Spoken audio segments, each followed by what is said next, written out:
Aku tidak pernah menyangka tempat yang dulu penuh tawa anak-anak ternyata berdiri di atas tanah yang seharusnya tidak pernah diganggu. Malam itu, kolam sudah dikuras hampir habis.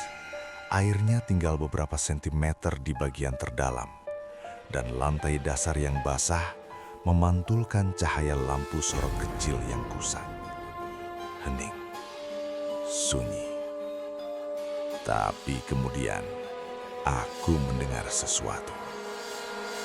Plak, plak, plak, plak. Suara cipratan air itu jelas terdengar dari arah kolam yang kosong. Awalnya, aku mengira itu hanya bayangan pikiranku, suara peralatan lama atau bahkan tikus yang terperosok. Tapi suara itu terus terdengar, semakin dekat, semakin nyata. Setiap tetes terdengar berat, seperti sesuatu bergerak di dalam air. Aku menoleh, menatap ke permukaan kolam yang datar. Tidak ada seorang pun, tidak ada bayangan, tidak ada gerakan. Tapi suara itu tidak berhenti. Bahkan seolah ada tangan yang mengaduk-aduk air, memecah kesunyian malam. Hatiku mulai berdegup kencang. Rasanya seperti udara di sekitar kolam menjadi lebih tebal, berat, sulit dihirup. Angin malam yang sebelumnya dingin kini membawa aroma tanah basah, bau yang familiar tapi aneh, seperti sesuatu yang hidup tersembunyi di bawah permukaan. Lalu, aku melihat riak itu. Sebuah gelombang kecil muncul di tengah kolam, bergerak perlahan. Riak itu bukan sekedar percikan, tapi seperti tubuh yang berdiri di dalam air. Dan saat riak itu semakin jelas, aku melihatnya. Sebuah kepala muncul perlahan. Rambutnya kusut, wajahnya pucat kebiruan, dan matanya kosong menatap lurus ke arahku. Mulutnya terbuka sedikit, seperti ingin berteriak atau memanggil namaku. Aku ingin berlari, tapi kakiku terasa tertanam di lantai. Nafasku tersejak, waktu seolah berhenti. Hanya aku dan sosok yang muncul dari dasar kolam itu. Sejak malam itu, aku tahu kolam ini tidak pernah benar-benar kosong. Namaku tidak penting. Aku warga asli Purwokerto. Dan selama bertahun-tahun, aku bekerja sebagai penjaga malam di sebuah kolam renang lama yang jarang digunakan. Lokasinya agak tersembunyi, masuk ke gang sempit, tidak terlihat dari jalan utama. Siang hari, kolam itu tampak biasa saja. Airnya jernih, pepohonan di sekelilingnya meneduhkan, dan burung-burung sering hinggap di pohon-pohon rindang. Anak-anak dari lingkungan sekitar kadang datang untuk berenang, tertawa riang, membuat suasana terasa hidup. Tapi sejak sore hingga malam, suasananya berubah total. Angin yang sebelumnya hangat di siang hari berubah menjadi dingin yang menusuk tulang. Suara pepohonan bergesekan terdengar seperti bisikan, dan cahaya lampu jalanan yang jauh membuat bayangan di sekeliling kolam semakin menakutkan. Kolam itu sudah ada sejak aku belum lahir. Menurut orang-orang tua di desa, dulu tempat itu adalah fasilitas milik Belanda, bukan sekedar kolam renang biasa. Mereka bilang, dulu tempat itu dipakai untuk latihan renang tentara Belanda, sekaligus sebagai area rekreasi yang hanya boleh diakses kalangan tertentu. Namun yang membuat bulu kuduk merinding adalah bisikan mereka yang selalu diakhiri dengan nada takut. Di situ, dulu bukan kolam. Aku waktu itu hanya menganggapnya cerita-cerita orang tua untuk menakut-nakuti anak-anak, atau setidaknya untuk menakut-nakuti orang baru seperti aku. Seiring waktu, aku mulai merasakan ada sesuatu yang berbeda dari kolam itu. Bagian terdalam kolam terlalu dalam untuk ukuran kolam umum, lebih dalam dari standar biasa. Tukang perawatan yang sudah bekerja puluhan tahun pun pernah berujar, kolam ini aneh. Dasarnya seperti tidak masuk akal. Setiap kali kolam dikuras, dasar kolam tidak pernah benar-benar kering. Ada bagian yang selalu lembab, seperti tanah yang masih bernafas. Kadang, di malam yang hening, aku bisa mendengar suara halus seperti cipratan air, padahal kolam kosong. Awalnya aku menutup telinga, berpikir itu hanyalah efek dari angin atau suara peralatan lama yang bergetar. Tapi perasaan tidak enak itu selalu muncul setiap kali malam tiba. Dan aku mulai sadar, sesuatu di tempat ini memang tidak seperti kolam renang biasa. Sejak saat itu, malam-malam jaga sendirian menjadi pengalaman yang menegangkan. Angin dingin dari Gunung Selamat, bayangan pohon yang bergoyang, dan suara-suara yang kadang terdengar seperti langkah kaki atau bisikan, membuatku selalu waspada. Bahkan ketika aku menyalakan lampu sorot kecil di sudut kolam, rasa tidak nyaman itu tetap tidak hilang.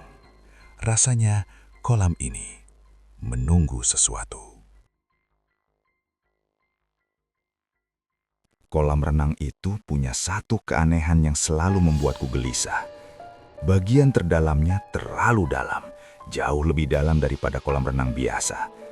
Jika orang biasa melihatnya dari permukaan, tampak seperti kolam biasa. Mungkin hanya sedikit lebih dalam dari standar. Tapi setelah beberapa kali membersihkan dan memeriksa dasarnya, aku mulai menyadari bahwa kedalamannya tidak masuk akal. Tukang perawatan yang sudah puluhan tahun merawat kolam ini pun mengakui bahwa bagian terdalamnya seperti lubang tanpa dasar untuk ukuran kolam umum. Rasanya seperti kolam itu dirancang untuk sesuatu selain berenang. Yang lebih aneh, setiap kali kolam dikuras, dasar kolam tidak pernah benar-benar kering. Ada bagian yang selalu lembab, seperti tanah yang terus bernafas. Kadang saat aku menunduk untuk mengecek retakan atau membersihkan lumut, aku merasa seolah-olah sesuatu menatap dari bawah. Rasanya tidak mungkin, tapi perasaan itu terus muncul. Bahkan alat ukur kedalaman pun sering menunjukkan angka yang berbeda-beda setiap kali aku mengukurnya. Kedalaman yang seharusnya 3 meter, kadang terasa seperti lebih dari 5 meter. Suatu kali saat kolam hampir kosong, aku memutuskan untuk turun ke dasar untuk memeriksa. Lampu sorot kecil hanya menerangi beberapa meter di depanku, dan air yang tersisa memantulkan cahaya redup, membuat dasar kolam tampak bergerak-gerak. Aku menaruh tangan di lantai kolam yang dingin dan lembab, dan saat itu aku merasakan tanahnya berbeda. Ada area yang terasa empuk, seperti pasir basah, tapi lebih padat, dan seakan-akan ada sesuatu yang tersembunyi di bawahnya. Sekali lagi, perasaan itu muncul, seolah-olah kolam ini menyimpan sesuatu yang tidak ingin ditemukan manusia. Dan setiap malam saat aku menatap ke dasar kolam yang gelap, aku tidak bisa menahan rasa takut. Karena aku tahu sesuatu selalu mengintai di sana. Aku berdiri membeku, menatap ke permukaan kolam yang tampak tenang. Hati mulai berdegup kencang, telinga menangkap setiap suara, cipratan air kecil, desahan angin, dan daun pepohonan yang bergesekan. Lampu sorot kecil di sudut kolam hanya mampu menembus beberapa meter dari permukaan, meninggalkan bagian terdalam dalam kegelapan pekat. Seolah ada tirai hitam yang menutupi rahasia kolam itu. Kemudian aku melihat riak kecil di tengah kolam. Awalnya aku sangka itu hanyalah pantulan cahaya atau gerakan angin di permukaan air. Tapi riak itu semakin jelas, semakin bergerak, dan mulai berputar. Bentuknya seperti tubuh yang berdiri di dalam air. Tubuh yang tidak seharusnya ada di sana. Tubuh yang diam tapi penuh ancaman. Degup jantungku semakin cepat, nafasku tertahan. Aku ingin berteriak, tapi suaraku tersedak di tenggorokan. Aku tahu, jika sosok itu melihatku, aku mungkin tidak akan bisa menjelaskan apa yang terjadi. Lalu, aku melihatnya. Sebuah kepala muncul perlahan dari air. Rambutnya panjang, kusut, menempel di wajah pucat yang kebiruan. Mata itu kosong, menatap lurus ke arahku. Pandangannya menembus, seolah membaca setiap rahasia, setiap ketakutan yang pernah aku rasakan.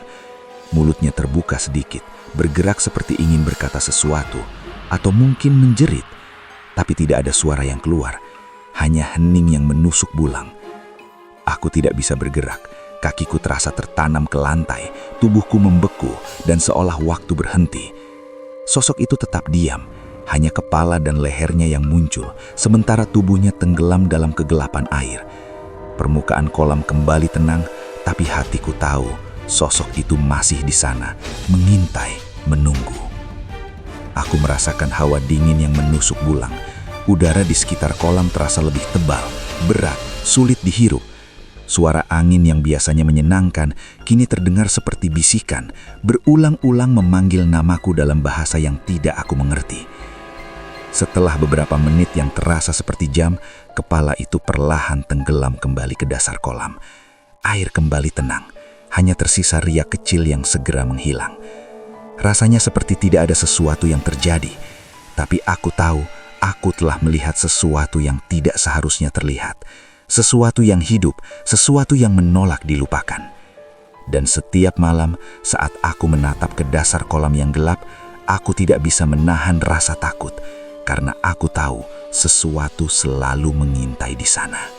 Keesokan harinya, aku tidak bisa menahan rasa ingin tahu.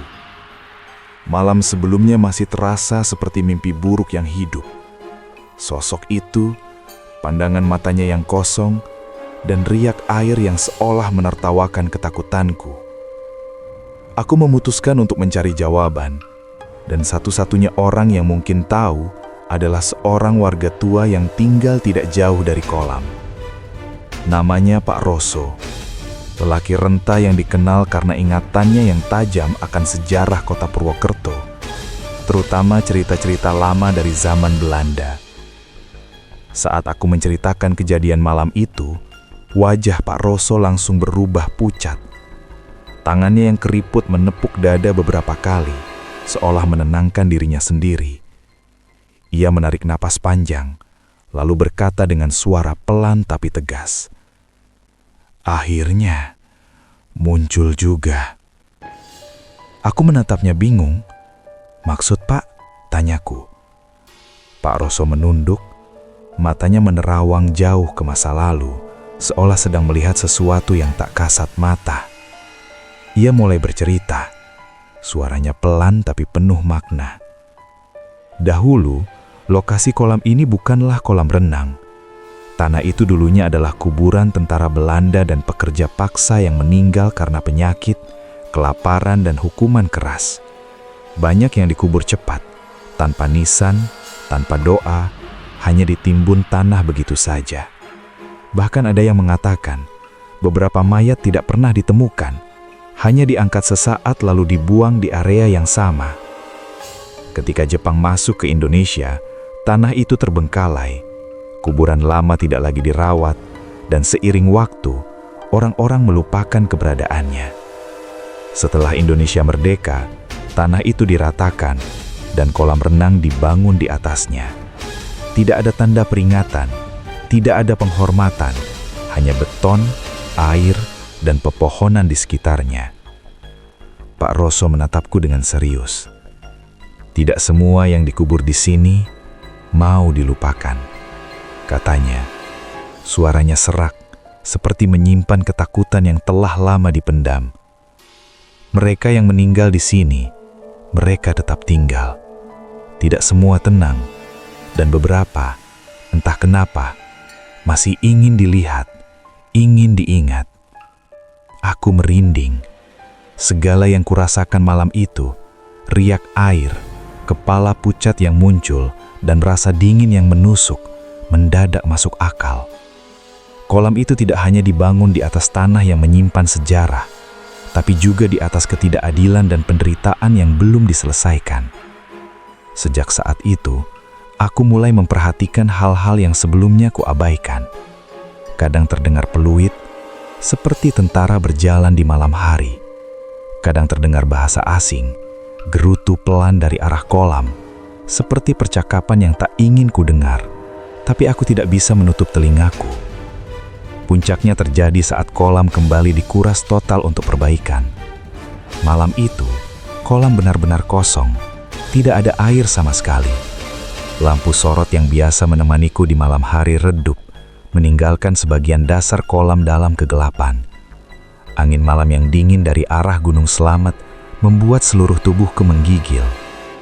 Aku turun ke dasar kolam untuk memeriksa retakan dan keretakan beton. Setiap langkahku bergema, menimbulkan suara yang membuatku merasa seperti mengganggu sesuatu yang tidur lama di bawah tanah. Saat aku menunduk untuk menyentuh tanah dasar kolam, aku mencium bau tanah basah dan anyir yang menusuk hidungku. Bau itu begitu kuat, bukan seperti tanah biasa.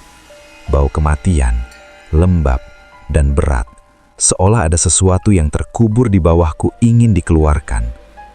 Tangan yang kugunakan untuk meraba tanah secara perlahan menyentuh area yang lebih gelap. Tanah yang terasa lebih padat, tapi lembab, berbeda dari bagian lain. Dan tiba-tiba, tanah itu amblas di bawah jari-jariku. Jantungku berdegup keras, nafasku tersengal-sengal. Dari lubang kecil itu, muncul jari-jari manusia. Awalnya hanya satu, pucat dan dingin, menonjol dari tanah seolah mencari pegangan. Perlahan, satu tangan, kemudian tangan kedua muncul, diikuti suara erengan pelan yang tertahan, seperti seseorang yang berusaha mengingat dunia yang telah lama hilang. Aku menjerit dan jatuh duduk, tubuhku gemetar hebat. Mataku tak berani melihat lebih lama, tapi suara itu terdengar begitu jelas. Jari-jari itu bergerak pelan, seolah mencoba menarik sesuatu atau menunggu pertolongan. Aku merasa tubuhku lumpuh, tapi naluri bertahan hidup mendorong aku untuk berlari. Lari sekuat tenaga, meninggalkan kolam yang kosong tapi terasa hidup itu. Tidak berani menoleh ke belakang meskipun rasa penasaranku hampir membunuhku. Setelah kejadian itu, proyek perbaikan dihentikan. Pihak pengelola memanggil orang pintar, dan mereka mengaku bahwa jumlah penghuni di kolam itu tidak sedikit. Tidak semuanya berasal dari zaman Belanda. Ada yang dari masa Jepang, ada yang dari pasca kemerdekaan. Mereka yang meninggal di tanah itu tidak semua pergi dengan tenang. Beberapa tampaknya tetap tinggal, menunggu, menjaga sejarah mereka tetap hidup di bawah dasar kolam. Malam itu mengubah cara pandangku. Aku tidak lagi melihat kolam itu sebagai tempat kosong atau sekedar beton dan air. Di bawah sana ada sejarah yang tidak selesai. Ada jiwa-jiwa yang belum bisa pergi, dan ada rahasia yang tidak seharusnya diganggu. Aku bersyukur bisa keluar hidup-hidup, tapi pengalaman itu meninggalkan bekas yang dalam, bekas ketakutan yang tidak pernah hilang.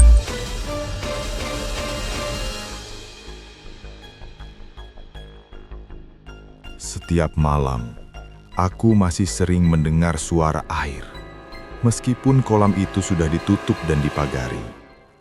Kadang terdengar peluit tentara di kejauhan, suara langkah di dasar kolam, atau erangan halus yang seperti mengingatkan agar aku tidak kembali. Beberapa warga sekitar juga pernah melihat bayangan bergerak di permukaan kolam kosong, atau mendengar suara-suara aneh saat melewati area itu. Bau tanah basah yang menusuk kadang muncul lagi, tanpa alasan yang jelas. Aku tidak pernah berani lagi turun ke dasar kolam. Bahkan saat siang hari, aku selalu merasa seperti diawasi. Setiap riak kecil di permukaan air yang tersisa setelah hujan membuat jantungku berdegup kencang.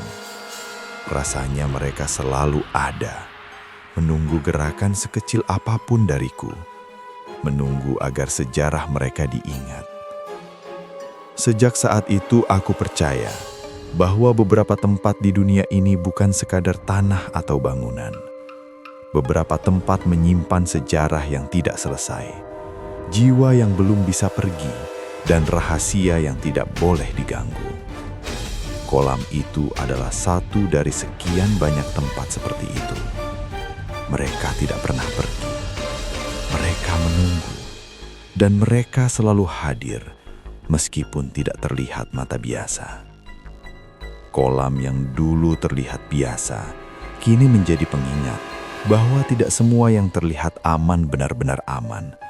Tidak semua yang dibangun di atas tanah berdiri di atas restu. Sejarah yang terlupakan bisa kembali menghantui mereka yang tak berhati-hati. Jika suatu hari kalian berenang di kolam tua dan merasa seperti ditatap dari dalam air, keluarlah. Ingatlah bahwa beberapa sejarah tidak pernah benar-benar selesai, dan beberapa jiwa tidak pernah pergi. Untuk kalian yang menonton cerita ini, jangan lupa untuk berselawat, mendoakan mereka yang telah pergi, dan juga meninggalkan komentar pengalaman atau pendapat kalian. Jika ingin cerita horor dan misteri lainnya, pastikan untuk subscribe channel Kisah Senjak Nusantara dan aktifkan notifikasi agar tidak ketinggalan kisah menegangkan berikutnya. Bersama, kita menghargai sejarah, menghormati mereka yang telah pergi, dan tetap waspada terhadap rahasia yang tersembunyi di sekitar kita.